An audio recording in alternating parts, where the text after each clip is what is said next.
Welcome again to the Melling Law YouTube channel, where we talk about different estate planning topics relevant to Utahns. Today we're continuing our series about transfers on death in Utah and what that means. Transfers on death are a little bit different than transfers during life.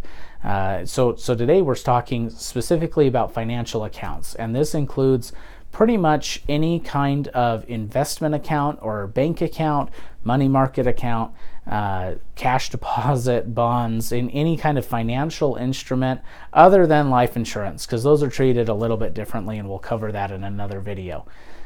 These financial products oftentimes either are worth much more than your cost basis, meaning if you invest stocks in, Walmart for $10 a share and then they're worth $40 a share when you pass away, your cost basis is $10. So during your lifetime, if you were to sell those stocks at $40 a share, you're going to pay capital gains on those 30.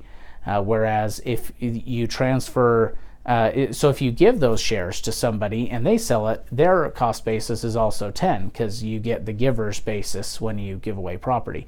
However, if somebody were to transfer those stocks upon death to somebody, then their cost basis is whatever fair market value was as of the date of death. So the taxes paid by the recipient of those stocks are going to be much lower upon sale. These transfers on death of any kind of financial product, most commonly bank accounts, are governed a little bit by state law and a little bit according to your wishes and what arrangements you have made with the bank. Now, if this account is worth less than $75,000, and really there's a little bit of flexibility there, because when we're dealing with Utah state law, especially with probate, we're actually basing that off of 2009 dollars. So I think as of 2016, $75,000 was actually $84,000. But you kind of understand anything within that ballpark it kind of changes how it's treated according to state law. If it's below that amount, it's exempt from probate. So as long as your estate is not otherwise subject to probate, these small accounts are simply passed on to the next generation by an affidavit. So whoever is authorized to administer your estate just signs a sworn statement stating that they are the person that is appointed by your will or otherwise entitled by law to manage your affairs. After you've passed away, they don't need a court order for that. The banks won't, the investment advisors won't, and they just fill that out, and then that person can receive those funds and distribute to whoever is entitled to receive those. However, if the account is worth more than that probate exemption amount, then it is subject to the probate courts. So I've actually had a few instances where I've had to open up a probate for people who had improper trust planning, and they had accounts that were in excess of that exemption amount. So even though their estate, their house and some of their other accounts were in the trust, because these other accounts were not in a trust or otherwise disposed of, and we'll get to other ways to dispose of that, then these other accounts had to go through probate to get them out of the bank's name and into the beneficiaries' names. Some of the other ways to dispose of these financial accounts are through arrangements with the banks themselves. For example, if you open up a bank account, oftentimes they will ask you, do you want anyone to receive these funds if you pass away?